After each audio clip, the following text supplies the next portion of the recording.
Yeah, absolutely. My name's Arthur Schaper. I'm with Vessel News. I'm also writing for Town Hall. I write for Big fan of Vessel News. Oh, wonderful. Yes. Kaplan's my buddy. Absolutely. So I'm here recording on his behalf. He's a real patriot. You gotta let me know. It's Roger Stone, everybody. Roger Stone. Now we just... So here we are. He's helping out. He's helping out Omar Navarro running for Congress. I want to give you a chance to meet with everybody, but glad you're here. Tell us really briefly, why are you supporting Omar? Well, first of all, Omar is the kind of hard-charging young reformer they need in Washington. He's not infected by the swamp. Maxine Waters is, of course, a charter member of the swamp. She might be the swamp queen. She and her husband have gotten fabulously wealthy using their governmental power in violation of the law. She has run a political machine that pays her daughter $600,000 a year from her phony congressional campaign. I hear that she owes money. Selling slate cards like they're going out of style. And the jig is up. She's living outside of the district. She's dining on filet mignon. The people in her district can't afford hamburgers. Wow. And in my view, she is a prime example of corruption. Now, this particular race isn't about liberal conservative. It isn't about Trump, Clinton. It isn't about left and right. It's about having an honest member of Congress who works for the people and isn't lining their own pockets. In my view today, that's Omar Navarro. Wow, excellent. How you doing? Hey, how you doing, sir? I'm excellent. I'm Shop 45. I've actually started listening to you way before when Trump first started running. You were like my main source to go to because I recognized you would say something and then it would happen, and I would tell people that. So basically, that's why I would stay on you. Well, that's still Donald Trump. I mean, look, I'm able to talk through his ideas, but don't always assume that in Donald Trump world that there's a Karl Rove. There isn't. He's his own man. We talk a lot of politics, and I think we may have put Trump. Well, you were definitely a good guide for people, like some people who didn't want to listen to CNN or any other mainstream. Listening to you, like you had a better ear of what was going on during the campaign. Yeah, well, I appreciate that. And no problem. But the key thing here is we've elected somebody who cannot be bought, cannot be bullied, marches to his own drama, answers only the American people, doesn't give a shit what the politicians think. He knows the people are tired of gridlock.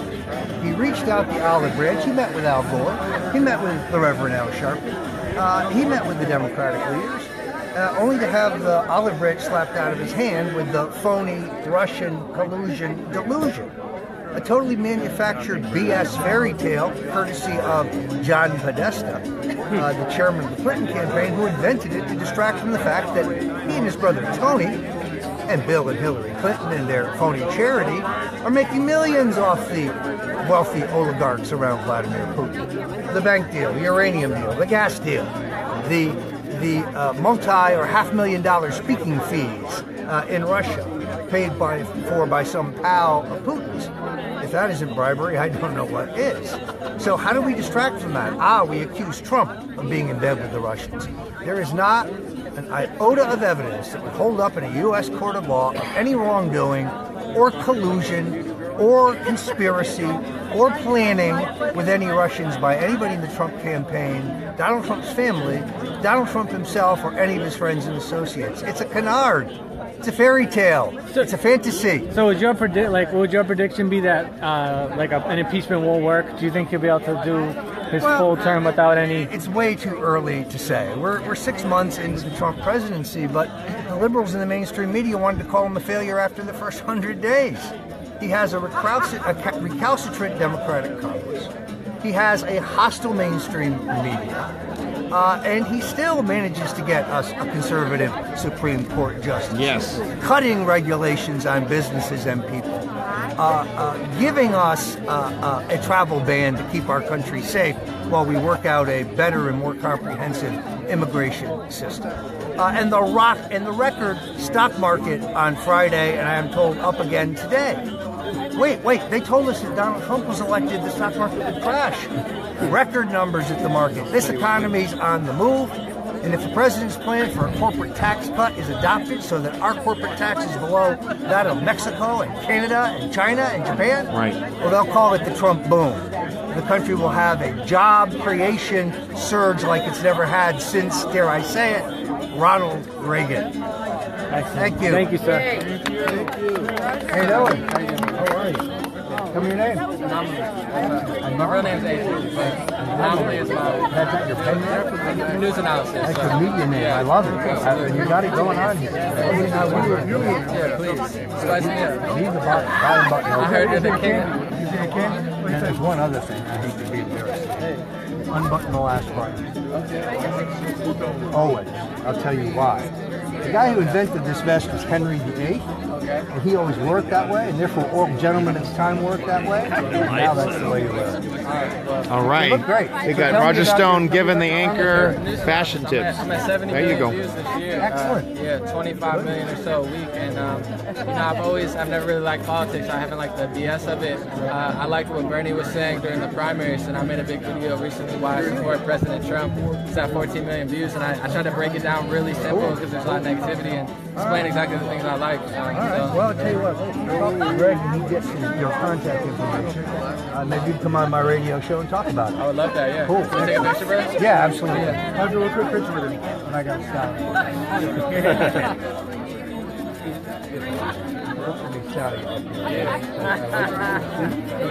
Thank you. Yeah, fresh again.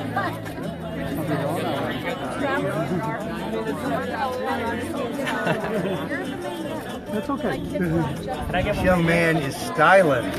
He is. Can I get one right here? Sure. Great. Thank you. Hello, lady. Hello, sir. How How are you? I don't have a jacket, sir. Okay, ladies and gentlemen, we're going to get started here. We can have your attention. This time, I'm going to introduce the campaign manager for Omar Navarro. How about a big hand for Maurice?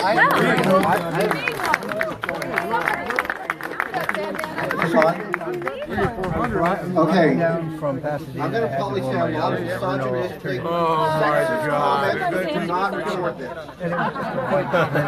I just want to say there are so many beautiful women here. You guys are in great shape. You know what? A liberal woman would think that was sexist, but a Republican woman thinks that's a compliment. So thank you for making Omar look great. Again. And if are there any Russians here? Roger, are there any Russians here? No Russians? All right. You want the Russians' money, that's it. Now I want to tell you a little joke. No, I want one. But it tells you a little bit about the difference, I think, between the Republican Party and the Democratic Party, and why the Democrats need us today. In all seriousness, Maxine is not offering anything to the Democrats that they can say is theirs, and it hasn't happened over the last 14 or 16 years that she's been there. But this is the way the little story goes. So there's a dad. He was driving his son and daughter through these beautiful hills of Ranchos Palos Verdes, and he was showing them the houses, and he said, "Son, look at all this display of ostentatious wealth. You know, they should be taking their money and donating it, feeding the homeless, feeding poor. They should be ashamed of this show of wealth." So the Republican dad, driving through the same neighborhood with his son and daughter, and he says to his daughter and his son, "Look at all this beautiful display of wealth. Everyone should live this way." And that is the difference between the district that Maxine is in, because, as we all know, Maxine does not live in her district. It's Arthur. She lives in Arthur Schaper for Vessel which News. I'm fine with her Filming living in today, Hancock Park. the Omar But Navarro don't tell us campaign how for to live Congress while you with live in featured Hancock guest Park and deny Roger the Stone. citizens of the district that you say that you represent. The same thing Pleasure to meet you. It's Watch okay you a for lot. her, Thank you so much. but not Huge for her fan. district. Thank She you. doesn't lift up her district the way a Republican would lift and say, "You can all have this too." And that's the inspiration behind Omar. I want to tell you a little bit about how I met Omar. This is not the Marie story, but it's the way many of us have met Omar. And I'm sorry for my glasses. The sun went down a little bit. You know, the sun is always shining on a Republican. Yes. Never rate on Republicans. But the reason I'm telling you this is because I met Omar very much the same way many of you did. I saw this kid, I can say kid because I'm in my 50s, in Cunningham at like midnight. I'm like, what is this guy doing? Totally engaging, and people were yelling racist comments at him. It was violent. It was getting crazy. And it had to do with sanctuary cities. And he went up to some kids and he said, you know, I'm for legal immigration. They kept saying, well, we're rapists, we're thieves, we're drug dealers. And Omar said, no, you're not. You're some students, and I want to talk to you. So long story short was, he engaged in conversation with you. I'm sorry. That 2 or 3% of people that are willing to have a conversation with you. Yes, you're a Republican, the man, I'm a Democrat. Is it possible to find some common ground? Usually not, but he was able to take the conversation down, take the situation down to a conversation, which is really all we really want to have. We want to have a conversation, okay? But, like I told Baked Alaska, who met Omar the same way, Baked Alaska and David and Emily, where are they? Right here. You know, I'm actually, you know what? You know, they are the most, they look like Girl Scouts and Boy Scouts, actually. I thought I sell cookies from time to time. My friends just came back from Berkeley. And I said, oh yeah, we were just having it out with the people from Berkeley. And I go, really? He says, you know what? They're very unassuming, very nice people. But if you mace them, they're going to get pissed off and they like to fight. If you mace Antonio, he's going to punch you in the face. And you know, we've seen that happening. You know, and I also want to commend Arthur. Arthur has not thrown a chair yet. Does everyone know Arthur? I'm working on. I'm holding off. Okay, everybody. Let me tell you about Arthur. All these people that were with Omar have been with Omar from the beginning. And you know what? We're all going to do this together. Because you know what? Some of you I met 90 days ago, and we were in a warehouse. Remember? Who was in that warehouse on 237th Street? I mean, you know, we were in a warehouse on a Saturday night, and this is what Omar said. And this is what I think. Makes him the person he is. He said most normal people on a Saturday night are out on the beach, walking their dogs, or out to dinner with their families. They're not donating 30 bucks to some guy in a warehouse who's talking about Maxine Waters.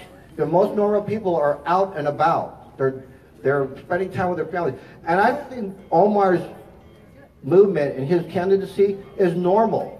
What's normal is the way it is right now with where Maxine is. What's normal in Maxine's district is the city of Westmont, which since 2014 has had the highest homicide rate in all of LA County. Despite its small size, it has the highest homicide rate and was nicknamed by the LA Times Death Alley. So Vermont Avenue, where people have kids. If you Google that story, you'll see that it's we called are in Vermont, Rancho Palos Verdes Vermont right Avenue, now. called Death Rancho Alley. Palos Verdes at the Trump International Golf Course. This has been going on for 4 years. What have you done? Anything? Have you addressed the problem? You know, because we all know what she's doing. You know, over a dozen businesses, big businesses, have left Torrance under her watch. You're talking about not only Toyota, the obvious ones. Where do you think King's Hawaiian Bread went? Does everyone like King's Hawaiian Bread in Torrance? Yeah. Joe Biggs, you would love King's Hawaiian Bread. We don't have it in Texas. Yeah, and, you know, it's King's Hawaiian Bread, PC Mall, Kubota, General Motors, Farmer Brothers Coffee. They all went to Texas. Because Texas, this is what Texas can say. Because when my daughter was going through college, she went to the SMU, the Southern Methodist University. She ended up going, my daughter's a Berkeley Republican. And but she went to the Texas schools. And the Texas schools, what they tell you there is, you can go to school here, you can get a job here, you can buy a house here, pay no taxes, and you can raise a family here. We don't have that selling point here in California right now. Gun rights. You know, and you got gun rights. You can carry. And there's a lot of Republicans who are your neighbor in Sugarland. So We don't have that here in California unless we start changing things. You know, I just want to tell you one more story about Omar so you get an idea of who he is. So when I met Omar, I said, I have an idea. Let's announce your candidacy in front of Maxine Waters' office. Okay? And let's have a mariachi band and a taco truck. And he said, yeah, let's do that. We're going to do that. And then he kicked it up a notch. He goes, no. He called me back later. And I'm pretty conservative about things. Like, you know, I don't always want to be rocking the boat. And he said, no, we're going to do it in front of her house. In front of her house. I actually tried to delay that event because it was the 13th or so. And he said, we're scheduled for the 15th. I said, I don't think we have enough people. He goes, no, we're going to do it. And so we went out there, the mariachi band. They showed up last minute. The mariachi, we owe a lot to the mariachi band. That little video with the mariachi band brought us 200,000 views and the attention of Sean Hannity. I mean, that was me presenting an idea and Omar kicking it up a notch. And I can tell you right now, he is when you work for someone and you volunteer for someone, you want to volunteer for someone who's working harder than you. Because if you don't think they're working harder than you, you're going to say, I'm not doing this. You're not even doing this. I can tell you from all those 2 o'clock conversations I've had with him, and bless his wife, Tori, for, you know, I don't know what she's doing when she's having these conversations, but thank you very much. I know that, you know, this is going to be a big life changer. I mean, it's a life-changing event now, and you know, we're planning on Omar winning. It's going to be a life-changing event then. And we want to thank you because, you know, when you make those kinds of sacrifices in your life for other people, you probably don't get thanked enough. And I want to make sure that we're thanking you right now. And so I think that's about all I have right now. One last thing. I keep saying that. One last thing. The way Omar has met people 90 days ago, you know, I would have had no idea in hell how to contact Roger Stone. There's no way that was even in my atmosphere. I mean, it was so far removed. And here we are 90 to 100 days later with probably one of the greatest minds in all of politics. I mean, he's legendary. If you haven't seen his movie, get me Roger Stone. I get all my dressing tips from his movies. I get all my suit and tie ideas from his movies. I probably watched it like 4 times already. It's a fantastic biography. But the person that I'm going to introduce next is also legendary. I mean, there's actually, when he said that he was going to be meeting, he was going down to San Diego to talk with One America Radio. We get a lot of calls, and we totally appreciate it. If you have a small radio station, don't think that we're not going to respond to your emails. I mean, this is the way it starts. Like Roger was sharing at Politicon, you know, 30 years ago, you had 3 big giant stations. You had ABC, NBC, and CBS. That's all you got your news from. Today, you can be sitting in your basement and say, you know what, I'm a little irritated right now. I don't like the way the liberals are doing things. And you can build a following of 100,000 people. It's not impossible. You know, and it's being done around the country. So, you know, people like Terry Marie, who's out here from the Mad Tea Show. You know what it is? That's a front for foxy Republican women. That's all. Who else is doing? Who else is doing a show? Has a show? Where's Joe? Joe Fleming. Joe Fleming's from Inglewood. He's going to be helping us in that area. You know, so if you have a newspaper, a show, a radio show. Well, Terry Marie's here. Terry Marie is here. There's Terry Marie. Writers News right next to her. Mom Street Journal. Woo! Any more? Festival News right here. Woo! Any more? Liz Crokin. Follow her. Make sure she's safe. She's doing doing a ton of hard work for us. I'm Crystal Myers Barber. You can follow my channel. Follow Crystal's channel. The Red Elephant. Red Elephants. Yay! We have a lot to thank them for. But I'm gonna finish up here, and I just want to. People Rising. People Rising. That's right. And you know, all those stations. It doesn't always have to be the biggest ones. It can be 1,000 voices is to spread the message that we're trying to spread. The next person I'm going to introduce is another person I thought I would never, ever have the chance. And the great thing about working in the Republican Party is that it's totally intergenerational. There was two kids out here that were 14 years old who just wanted to meet Omar and who were saying things like, you know what, I can't really wear my red hat in class because my teacher gets mad. You know, and you know what? At Politicon this weekend, there was tons of kids in red hats. Liz told me that. Last year's Politicon, you couldn't wear a red hat without fear of reprisal. And today you can wear a red hat proudly. And that's a testament to the message coming across. It might be slow, but that's fine. Because if it takes 8 years, I'm good with that. So the next person we're going to introduce is another legendary person. You've seen his work. He's an artist. When Omar said he was going to go meet him, I thought, how in the hell did you get that? How did that even happen? You know what? I think they're thinking they're all on the same wavelength. I have to think that meeting, because was meant to be, and it was divinely inspired. And with that, I want to introduce Sabo, and he's going to say a few words. Wow, thanks. I'm supposed to have a speech, but I suck. And yeah, we watched Trump throughout the entire election. The man never had a speech, and he was so great. But I'm a guerrilla artist out of Los Angeles, and of course the right isn't supposed to have artists. And see, that's the problem with the right. There's a lot of things that we're not supposed to do. It's like, yeah, I like Omar. I like Omar. I've run into him a couple of times, and it's always been really nice. It's really strange. I was like, wow, this dude's really cool with me. But recently I've been getting emails and phone calls by establishment Republicans telling me to distance myself from them. Shameful. We're not going to go. We're not going to defend this guy. And my first thought is, you know, I'm a potty mouth street artist. You know, I got the F-bomb more times than I should.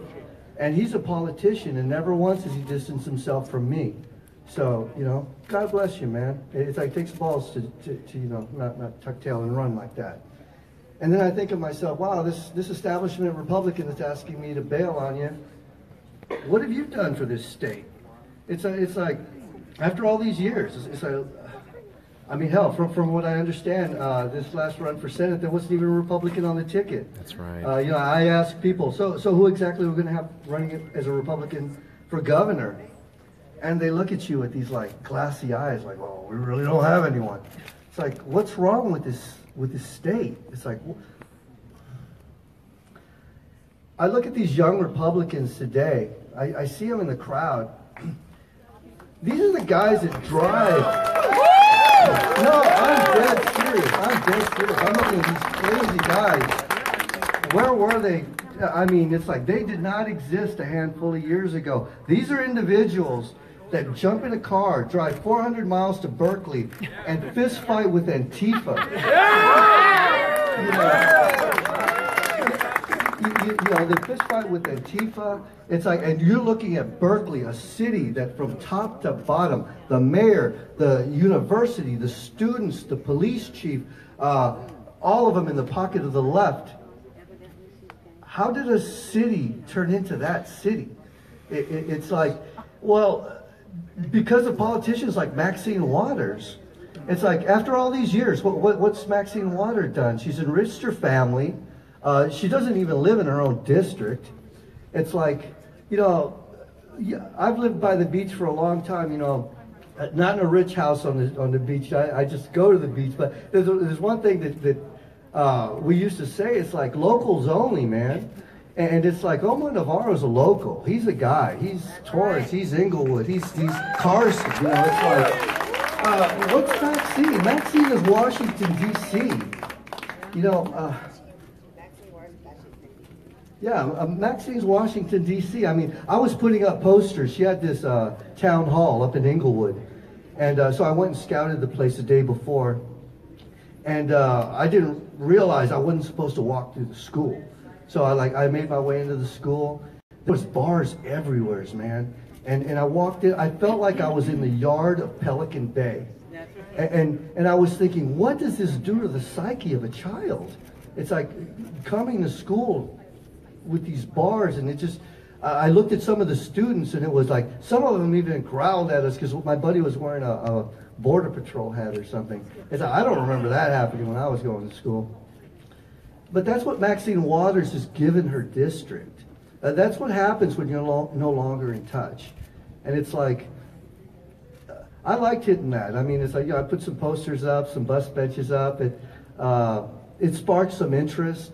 And I love that there's a young generation out there of social media artists, social, broadcasters, artists, personalities, and we're learning how to take back the narrative slowly but surely. And I honestly believe that's how people like Omar are going to get elected. It's like, I really do believe that. I think if this campaign is going to be won, it's going to be street level, it's going to be down and dirty. And there's one thing I love about this young generation of Republicans is we don't mind getting bloody knuckles. Oh yeah. And it's like, yeah, we're going to do it in every way that we can. It's like, whoa. I hate it when I look into a crowd of like older Republicans and they're giving me this dirty look because I'm like this potty mouth guerrilla artist or whatever, and I'm like, you know what, man? We've seen what you guys did. We're doing something else, and we're going to kick some ass. We are. It's like, you gave the left the schools, you gave them Hollywood, you gave them everything, and we're going to take it back, piece by piece. I love this state. It's a beautiful state. People come from all over the world to come to this state. I'll be damned if we're going to let the left keep it. It's like, this generation is going to take it back. And it's going to start with young men like Omar Navarro. For God's sakes, if you're young, if you got some drive and some passion, run. I don't care if it's a dog catcher or whatever it is. Just run. Let's take this state back. I'm happy to know Omar Navarro, and I'm happy to support him. And on his website, he's got a page where you can volunteer. However, put up signs, do what I do, put up art, social networking. Just please get involved because we really need this state back, and we're going to do it with this generation. And I want to introduce Mr. Joe Biggs. I believe he's with Infowars for you.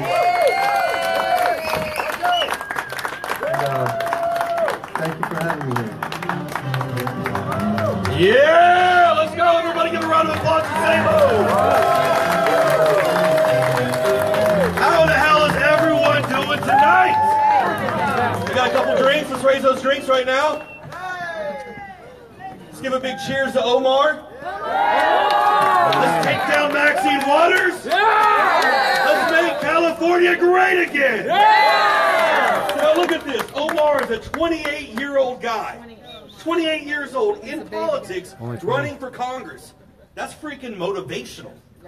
How many young people right now, how many young Americans right now, especially within California, have had someone that's inspirational like that doing something, making an effort to actually get out here? I live in Texas, Austin, the most liberal city in Texas. 30 minutes in any direction, you're actually in Texas. But Austin is like a combination of California, New York, and Portland.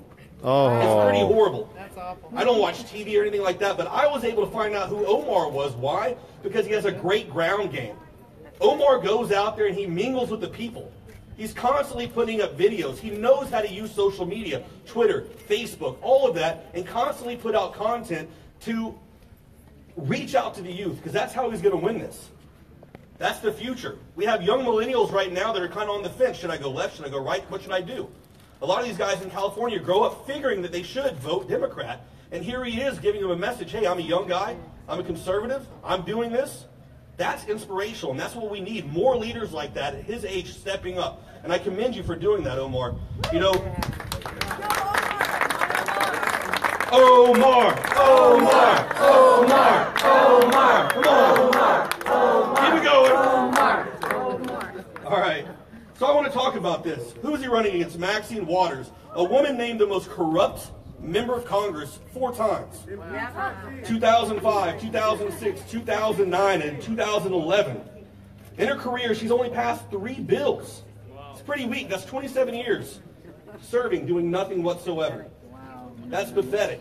You have Omar as a young, motivated man who's going to come in here, and I guarantee you do something for California, do something for his district, and not just do that, but motivate young Republicans, young conservatives, young libertarians to come out and get into politics. And that's what we need. We need more people to be motivated to come out here, to have a voice, to get on social media, make the videos like he's doing, to get other people in their groups, within their friends, to start being involved in politics. Because you can get on Facebook and you can bitch all day long.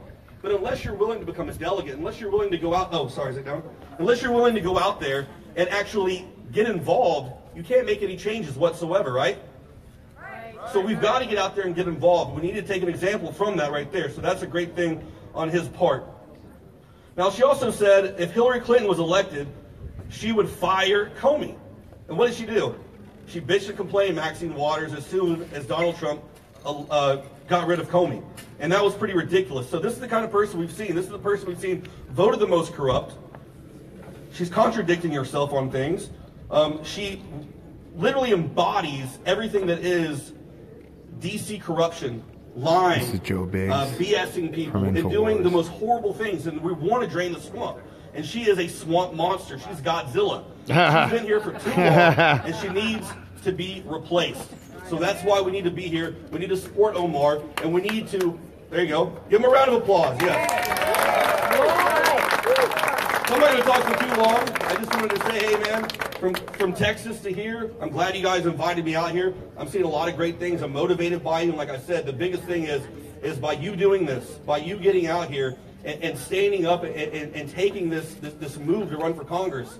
That's really going to motivate a lot of young people. And hopefully in the next few years, you'll see a lot more people doing that within their districts. And you can take California back and make it great. So I'd like to introduce Roger Stone. Everyone knows who Roger Stone is. All right. If you haven't watched his new documentary on Netflix, it is phenomenal. I had to red pill my buddy last night and showed it to him on Netflix, so it's pretty awesome. Everyone right here, Roger Stone. Thank you very much. You know, I always love it when I get a chance to run into my friend Joe Biggs, and I'll tell you why. Joe Biggs is a scrapper. Joe Biggs is a street fighter. Oh, yeah. Joe Biggs is a brawler. Joe Biggs is a patriot, and he doesn't take any crap from liberals. So I'm honored to be with you, my friend. Yes, sir, me too. This district is most interesting to me, but I must tell you that in my very long career as a political consultant, I've worked in 10 presidential campaigns for Richard Nixon, my mentor, Governor Ronald Reagan in 3 campaigns, 76, 80, and 84.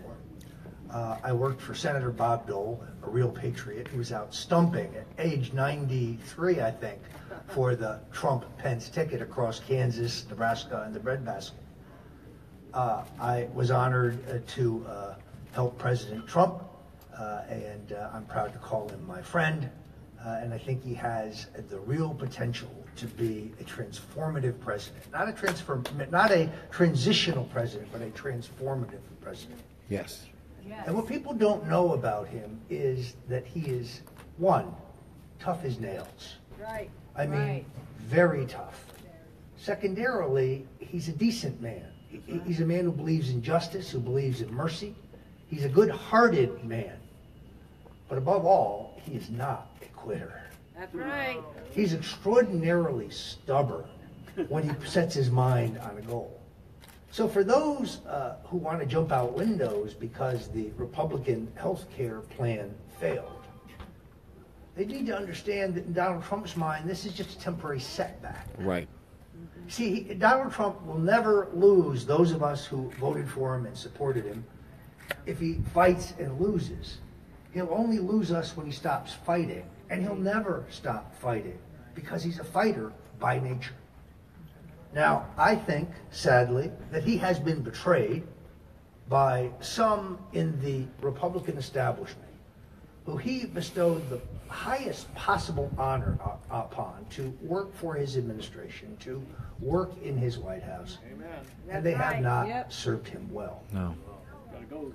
Turns out that Anthony Scaramucci was a political suicide bomber. Yes, he blew himself up, but he took out 2 establishment Republican moles who have hurt this administration. And Anthony Scaramucci, or as I like to call him, Andrew Dice Scaramucci, he's a good man. And he's going to be out there fighting for the president. You can be assured of that. I must tell you, it's been many, many, many years since I involved myself in a House race for the Congress.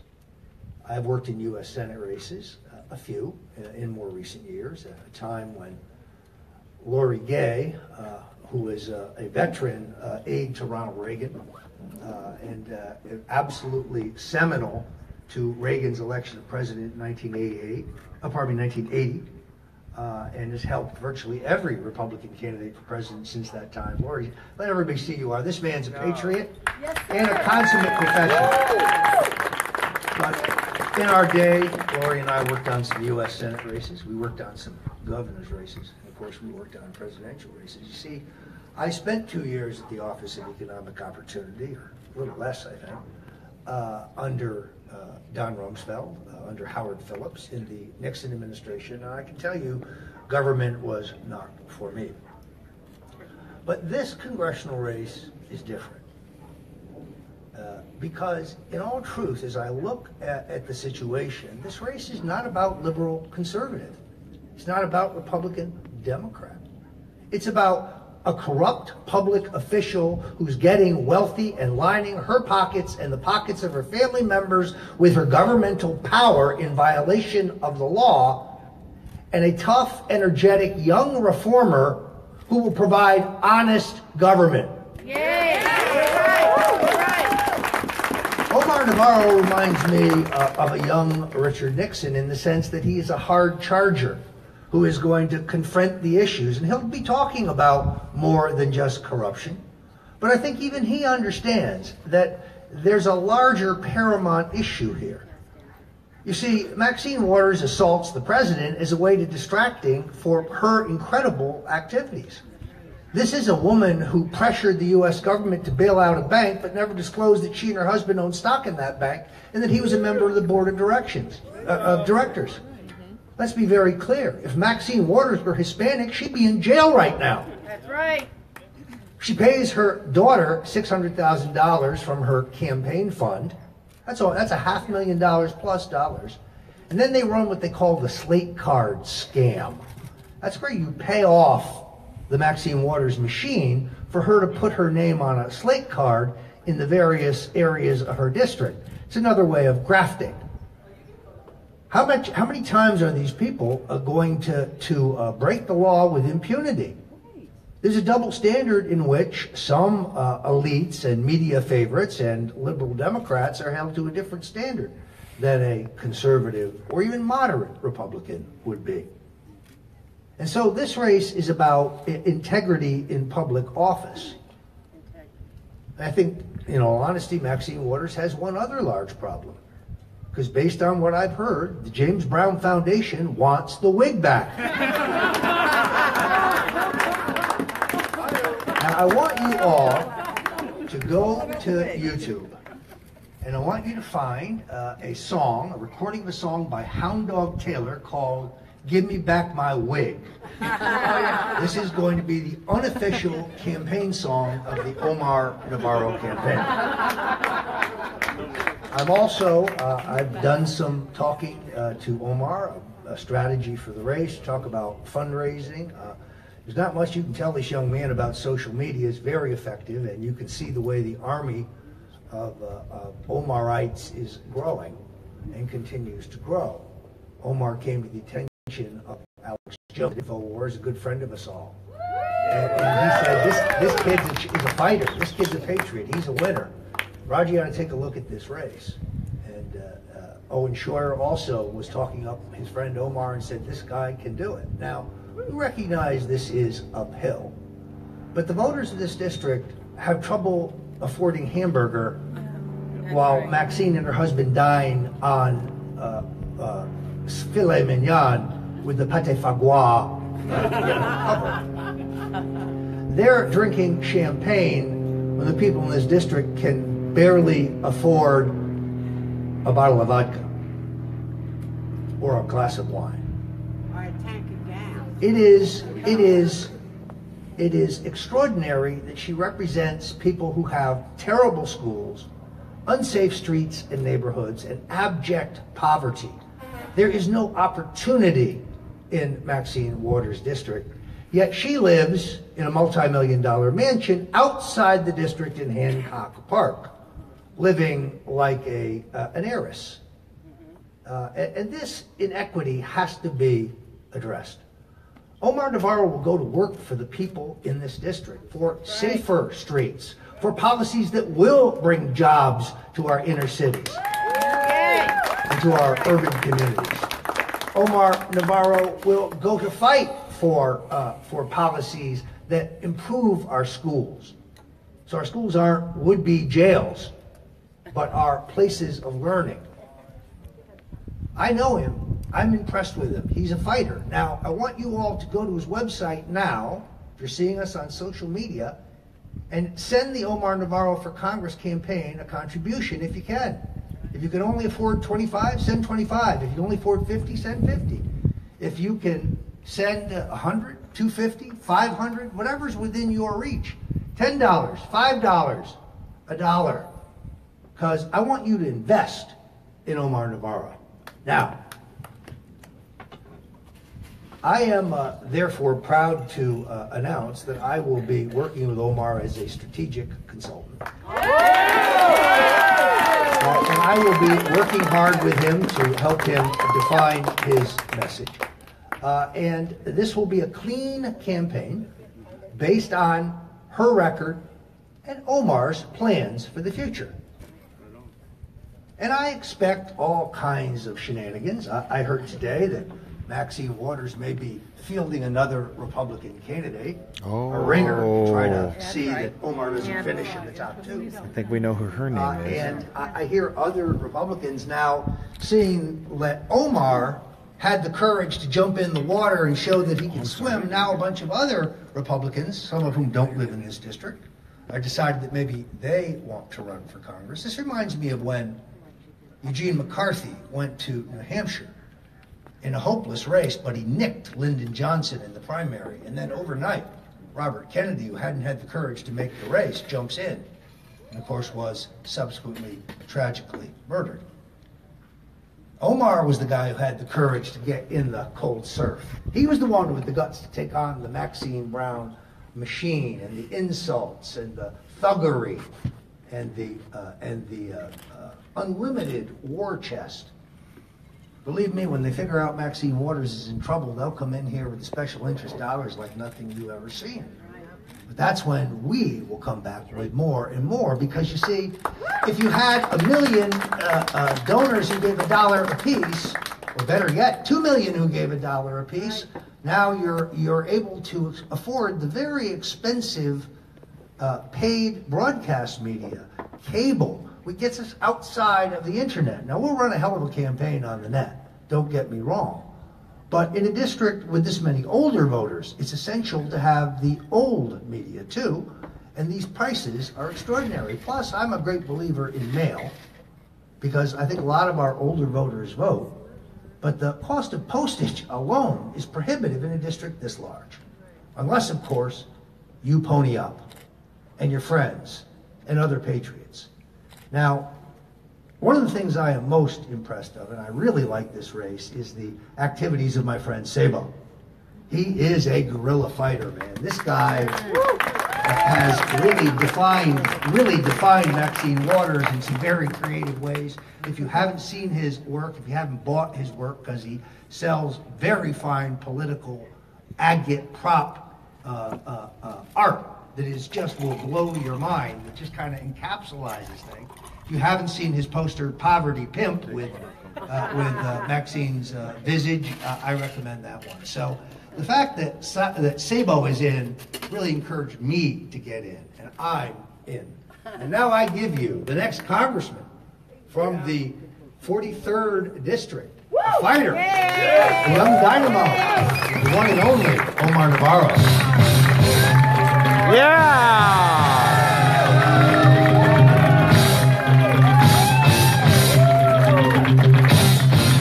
Ladies and gentlemen, the next congressman from the 43rd District of California, Mr. Omar Navarro. Thank you. Thank you for being here, Roger.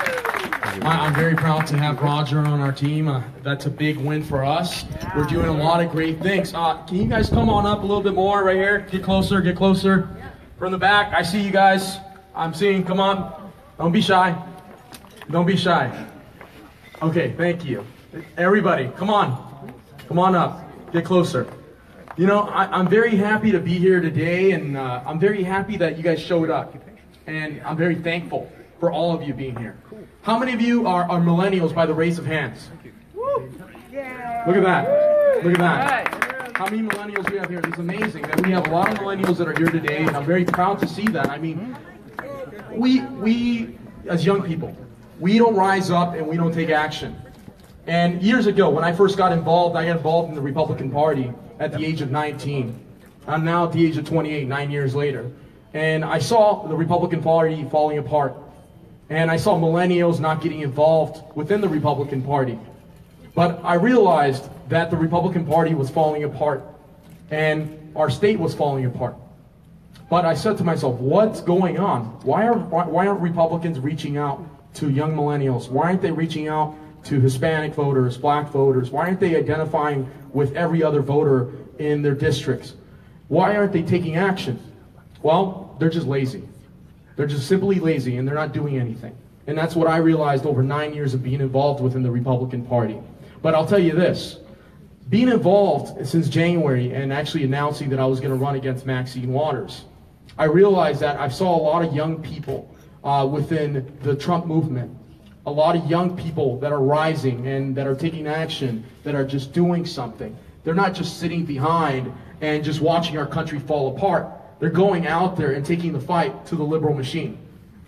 For that, when I saw that, I was like, wow, this state's going to change. The state of California is changing every day. Why? Because of young people like yourselves that are taking action. We are the future. Millennials are the future of this country. Not only will we inherit this economy, we will inherit the burdens of the past leadership in our country. We will see that liberal policies have destroyed the state of California. I tell a lot of people when I go out there and I speak, I tell them, in the state of California, the majority of politicians are Democrats. They have failed us. You see streets that look like third world. They look like a third world country. I mean, I've been to Mexico, and I've seen how Mexico looks. And my family came from the northern part of Mexico. For me, that is saddening to see that. It's saddening to see how my district has fallen apart. I was born in the city of Inglewood. I went to York Elementary in Hawthorne, went to Prairie Vista Middle School in Hawthorne, and then I went to West High School in Torrance. And I graduated from there in 2007. But I saw a lot of things change over the years. I just saw gang violence rising. I saw crime rising all over the district. And for me, that was concerning. I was like, well, how many people, and when I go around, and I was going out there, and I was talking to people, and I talked to people, how do you feel about having gangbangers across the street from your house? Do you feel safe going to a park where there are gangbangers, where there are drug dealers? Do you feel safe in those communities? And people, well, not 100% of the time, people want to live in a community that is safe, that is clean, that is vibrant, and people want to live the American dream. They want to live the American dream, but they want to feel the American dream in their own respective communities. When I first started all this, I said to myself I was going to do something, and when I went out there, I started doing something, and I started seeing people listen to the message of this campaign. Because this campaign wasn't about me, it was about the American people. It was about putting Americans first. It was about putting the 43rd Congressional District first. Yeah! We have to remember that we have to put our communities first beforehand. We have to worry about our own communities. Because when I see communities falling apart, like in Hawthorne, I'll give you an example. I saw a mall in the city of Hawthorne, it's on Hawthorne Boulevard. and the city of Hawthorne. And there's a mall that's closed down. It's been closed for over 14 years. Over 14 years. There's a police station that's across from that mall. The original reason why it closed down because it was gang infestation and all this crime that was happening around that mall. But 14 years later, now there's a police station. Why isn't that mall open? Why? What can we do? If you bring business, if you open that mall, you bring business. Not only do you bring business, you create jobs. It's common sense. But what are these politicians doing? Well, no common sense. And common sense is simple. You don't have to be intelligent to have it. You don't have to have. You don't have to go to Harvard University. You don't have to go to USC, Berkeley. You just have to have common sense. Common sense's government has disappeared for a very long time. Common sense. When I started all this, I said, common sense needs to come back in our government. And when I started all this, I said, Maxine Waters is not doing anything for my district. She has done nothing for my district to improve it. People are just struggling. I just went around in Inglewood yesterday, and I was driving around, and I saw a homeless person laying in the streets. How do we know if that person isn't a veteran? By the shake of hands here. Sabo. Joe Biggs. Thank you for your service. And thank you everybody that pays the respect to our country. For me, that is an honor that you guys do that. But we have to remember our veterans. There are people who are homeless, who are veterans, all over Los Angeles. All over Los Angeles. Those veterans have been forgotten. What are we going to do for them? What are we going to do for them? We're so busy addressing the illegal population in this country that we've forgotten even the legal immigrants who worked hard to come here. My mother, which is here right now, and she doesn't want me to point her out, but yeah, my mom, which I'm grateful for, my mom worked really hard to come into this country, her family, and from the northern part of Mexico. And they busted their butts. 13 brothers and sisters my mom had. Big family, but they did it through the legal process. They didn't break any laws. They didn't break any laws. They worked hard and they succeeded. My mom's in the real estate business. I'm very proud to see her as a single mother. I mean, she raised me, and it's an honor and privilege to have her as my mom. And you know, God was there for us while I was growing up, and for my mom and everything.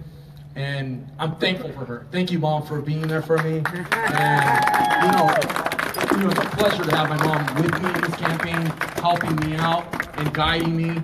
Without her, I wouldn't do anything. I couldn't do this because I have the strength. I got the strength from my mom. So, and, you know, she's a strong person. So, when I started, I was young and I was going to college. I went to El Camino College. Everybody knows where El Camino. Raise your hand if you know El Camino College.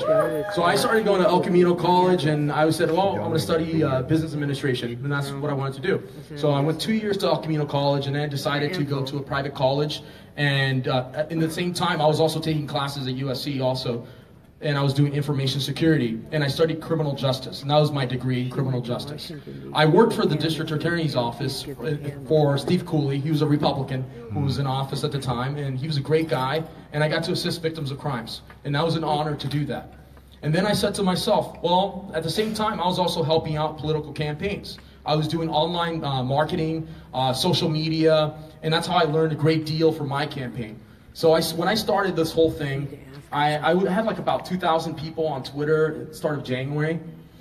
Now we have about 78,000, close to 79,000 people that are following me on Twitter. I have about close to 60,000 people on Facebook. I started with under 500 in January.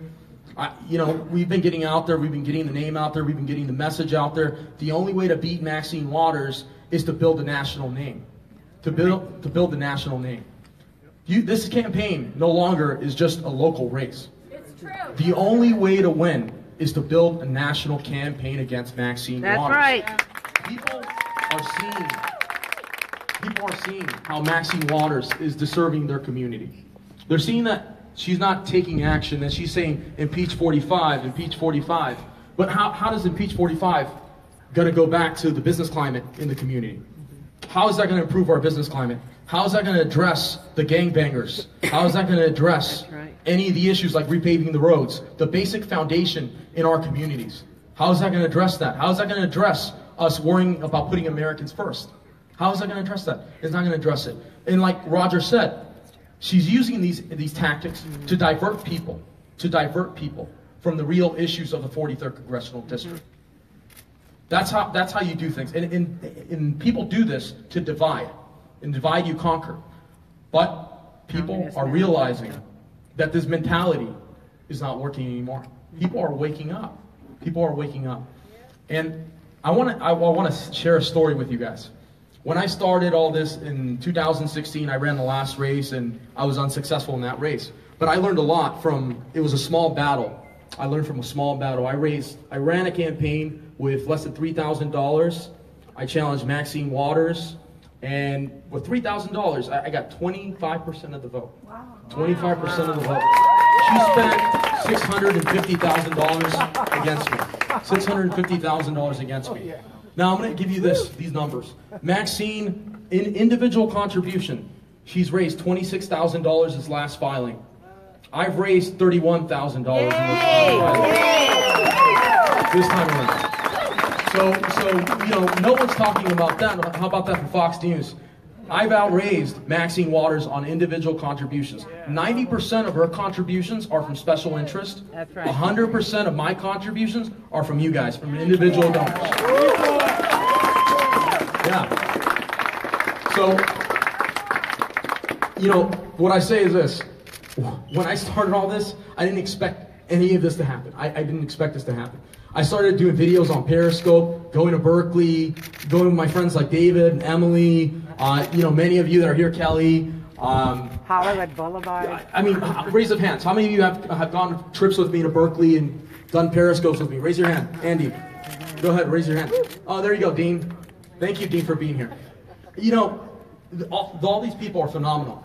They just go out there and they just take action. They don't sit behind their computers and just write stuff and hateful stuff. I get that online all the time, and it's called the keyboard warrior. Yes, and they do this. They'll say things about you. They'll attack you. But I learned to have thick skin. You can't let things get to you. You cannot allow things to get to you. Why? Because you're so busy doing something, you have only time to do something. Don't be distracted. You have to keep your mind straight. You have to keep your mind focused, and you got to keep taking action. If you continue to take action, you don't know where you're going to go. But I'll say this, Maxine Waters, if you're listening, I'm coming for you. I'm going to win. Come next year's election. I will win. I will win hands down. I will win. Not even if it's by 1% or 2%, I will win. I will win. I will beat her. And like Roger Stone said, well, I'm not going to finish that part, but I'll be nice. But you know, I will win because of the support that I have here from so many people. I have over 2,000 people who have volunteered to help out the campaign across the United States, and we have about over 200 and something donors, 200 and something local people who are helping the campaign locally. And I'm very happy to see that. I'm thankful for. There's some of you that are here. Raise your hands if you guys are volunteering right now to help the campaign currently. Thank you. Thank you. Thank you. David, Emily, Haley. Thanks to my wife for being here and for supporting me and for being here for my campaign. You know, it's a very stressful time, especially during campaign season. You know, you invest all your time and all your effort into doing all this. And you realize, you forget, you know, your personal life goes down the drain when you start going up. And it's just simple. It's just metrics of life. But you also have to address that. You also have to remember you have your family, and they're important. And but we also have to worry about putting God in our country. We have to worry about putting God in our lives too. And in the 43rd district, that's exactly why I have a lot of faith in what I believe in and what I'm going to do. If you're walking with God, you're able to achieve anything. You're able to get through anything. You're able to just overcome any obstacle that is in front of you. So if you have that belief, you can do anything you set your mind to. And anything I've ever done in my life that I've set my mind to, I've attained. I envision this moment. I envision this moment. And people like Roger, listen. People like Joe Biggs, listen. People like Sabo, listen. And I'm not here to censor Sabo. I'm not here to censor Joe Biggs. I'm not here to censor Roger. Why? Because I respect the First Amendment. I respect our First Amendment. In our country, there is a division. There's a division. There's a war. A war where people don't respect the First Amendment. Where people will attack you for believing in the First Amendment. Have you seen the videos? How many of you have seen my videos online where people have knocked into Emily's car door where they kicked it, leaving a city council meeting? What happened to what happened to the decency of people? How people are? How are we raising kids? I mean, that goes back to parenting. Where are the parents? That's a hashtag. Where are the parents? Yeah. Where are the parents in the state of California? Because I went to Florida, and I saw a community that was together. I just got back from Florida 3 weeks ago, and I saw a community that's together, and I saw people that were civic-minded, that were involved in their communities, and I saw clean communities. Well, not so Miami, because Miami's kind of looks like LA. It looks like LA. It looks like LA. But if you go to Cape Coral, if you go to Tampa, some parts of Tampa, you'll see that there's a big difference. There's a big difference. And I learned a lot from my grandparents. My grandparents came from a communist country, from Cuba, from my dad's side. And my dad's not here today, but I'm grateful for my dad for supporting me in my life and what I'm doing. And he was a great man. He worked in the aerospace industry. He's not here today. He lives in Apple Valley, kind of far drive. But people have to take action. People have to take action, and they have to do something. That's the only way we're going to actually make a difference in our own country. I'm thankful for you guys. I'm thankful for you guys. This campaign wouldn't even exist if it wasn't for you guys. It wouldn't exist if it wasn't for you guys. It would not exist if it wasn't for you guys. Our politicians, forget that. The people decide. They decide. It is up to us to change our country. It is up to us to decide what we want for our futures. And I say no to Governor Brown. I say no to Governor Brown. I say no to liberal politicians in the state assembly, in Congress. I say no to Republicans who are rhinos, who are not doing anything to further the conservative agenda. They're not doing anything. They're just holding down. They're just staying behind. They're weak. They are weak people. They are weak people, and what do we have to do? We have to drain what? The swamp. What do we have to do? Drain the swamp. So how are we going to do that? Vote them out. We drain the swamp. That's how we do it. So we gotta start campaigning, guys. I'm so thankful. I don't want to rant on forever. I don't want to talk forever. I'm not that type of person. I'm a man of action. I'm going to take action for you guys, and thankful. And God bless.